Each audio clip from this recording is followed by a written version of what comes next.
श्रीमद् भगवत गीता हमारी लाइफ को कैसे बदलती है? इसका जवाब यह है कि गीता हमारी सोच को बदलती है। दुनिया तो वही रहेगी, हमारे गीता ज्ञान को पढ़ने, सुनने और समझने से नहीं बदलेगी। लोग भी वही रहेंगे और जो दुनिया के दस्तूर हैं वो भी वही रहेंगे, लेकिन सब कुछ बदल जाएगा अगर हमारी सोच बदल जाएगी। अगर हम गौर से देखें तो हमारी आधी से ज्यादा सिचुएशंस, जिन्हें हम प्रॉब्लम्स भी कहते हैं, उनकी जड़ में हमारी सोच ही तो है। हमारे थॉट्स में इतनी ताकत होती है कि ये बहुत कुछ बदल सकते हैं। हम क्या करते हैं, कैसे जीते हैं, ये सब कुछ हमारे थॉट से तय होता है। और श्रीमद् भगवत गीता हमें इन्हीं थॉट्स को समझना और उन्हें कंट्रोल करना सिखाती है। ब्रजभूषण जी और पंडित जी के पास कुछ दिनों पहले एक मेल आया था। मेल करने वाले इंसान ने अपना नाम और बाकी डिटेल्स शेयर न करने की परमिशन मांगी थी। इससे पंडित जी ने आइडिया लगाया कि शायद कोई बड़ी हस्ती होगी जो नहीं चाहती कि उसके बारे में किसी को पता चले। ये सोचकर पंडित जी को भी हंसी आ गई थी। इंसान अपने बारे में कितनी सारी खुशफहमियां पाल सकता है। 4 लोग तारीफ कर दे तो भूल जाता है कि वो क्या है। बस जैसा लोग चाहें वैसा बनने के लिए दिलो जान लगा देता है। खुद को बाकी लोगों से बेहतर और ऊपर समझने लगता है और भूल जाता है कि ये सब कुछ दिनों का खेल है। आखिर में ये शरीर, इससे जुड़ी अचीवमेंट्स सब राख हो जानी है। मेल लिखने वाले ने पंडित जी से अपनी एक प्रॉब्लम का सलूशन मांगा था। ये एक्चुअली कोई प्रॉब्लम नहीं थी, बल्कि उसकी एक गलती थी जो अब उसके मन को परेशान कर रही थी। एक गिल्ट था जो उसे दिन रात अंदर ही अंदर खा रहा था। मेल कुछ इस तरह से था। पंडित जी, मैं आपके ब्लॉग के बारे में पिछले हफ्ते तक कुछ भी नहीं जानता था। मेरे पिता हमेशा से गीता ज्ञान पढ़ते और हमें सुनाते भी थे, लेकिन जैसा कि अक्सर होता है, बचपन और जवानी में हम सब एक अलग ही धुन में होते हैं।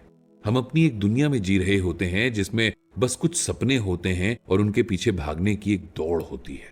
मैं भी बस मजबूरी में हर शाम अपने पिता के साथ बैठता था। जितनी देर वे हमें गीता ज्ञान या कोई और धार्मिक बातें सुनाते, मैं कुछ और ही सोच रहा होता।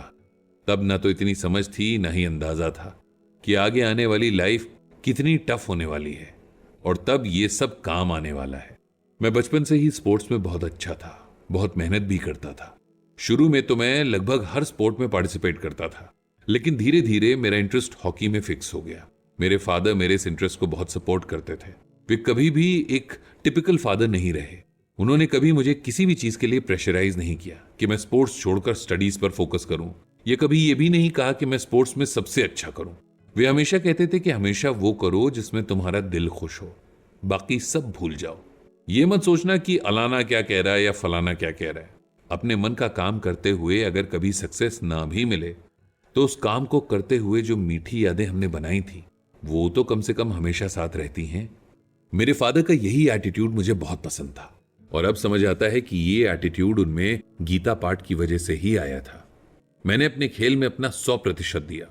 पहले स्कूल टीम में, फिर डिस्ट्रिक्ट टीम में मेरा परफॉर्मेंस बहुत अच्छा रहा। मैं स्टेट लेवल तक पहुंच गया था और अब मेरे अंदर बहुत कॉन्फिडेंस भी था। लेकिन कॉन्फिडेंस और ओवर कॉन्फिडेंस के बीच की जो बारीक सी लाइन होती है, उसके बारे में मैं भूल गया था। मुझे लगा था कि मैं कभी भी अपनी टीम में रिप्लेस नहीं हो सकता, या मेरे जैसा खेलने वाला फिलहाल कोई नहीं है। मेरे बुरे दिनों की शुरुआत मेरी इसी सोच के साथ हुई। अपने आप जो मेरा कॉन्फिडेंस था वो घमंड में बदलने लगा था। मैं अच्छा खेलता था, ये बात सबके साथ मैं भी जानता था, लेकिन मैं एक बात भूल गया था कि आप किसी भी स्पोर्ट में हो, कितना भी अच्छा खेलते हो, कोई ना कोई हमेशा आपसे अच्छा खेल रहा होता है और उसे बस एक चांस की जरूरत होती है। मेरी लाइफ में भी ये कोई आ गया था और बहुत जल्दी आ गया था। उसका नाम भी मैं आपको नहीं बता सकता, क्योंकि इससे आपको मेरे बारे में भी अंदाजा लग सकता है। ये लड़का मुझसे उम्र में काफी छोटा था और बहुत अच्छा खेल रहा था।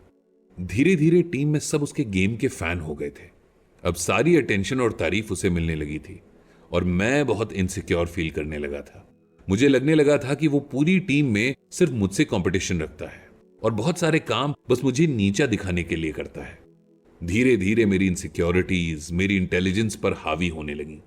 मैं सही गलत का फर्क भूल गया। मैं अपने गेम पर फोकस करने के बजाय उस लड़के को नीचा दिखाने के मौके ढूंढने लगा।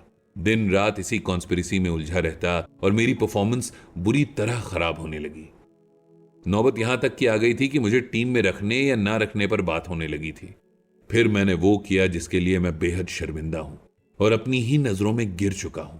लेकिन ना तो मैं अपने पाप को सबके सामने एक्सेप्ट कर सकता हूं, न खुद को ही माफ कर सकता हूं। एक बहुत बड़े टूर्नामेंट से ठीक पहले हम सबके फिजिकल चेकअप्स और फिटनेस की जांच हो रही थी।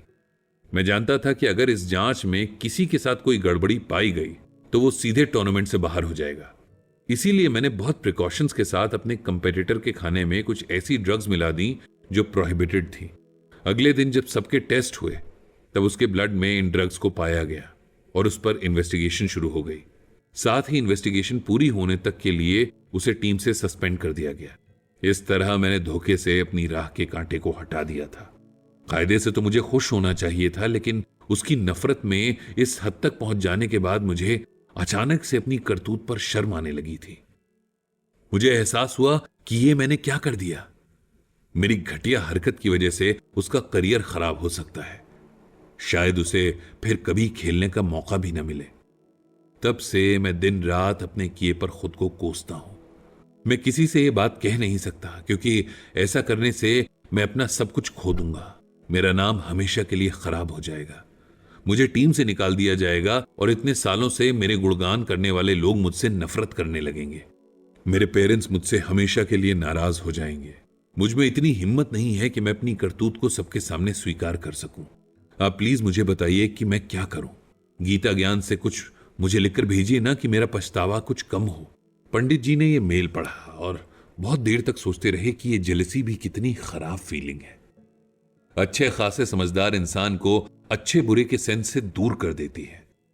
इंसान इस फीलिंग की कठपुतली बनकर वो काम भी कर जाता है जिसके लिए वो खुद को कभी माफ नहीं कर सकता है। ये सब सोचते हुए पंडित जी को श्रीमद् भगवद गीता का ये श्लोक याद आ गया।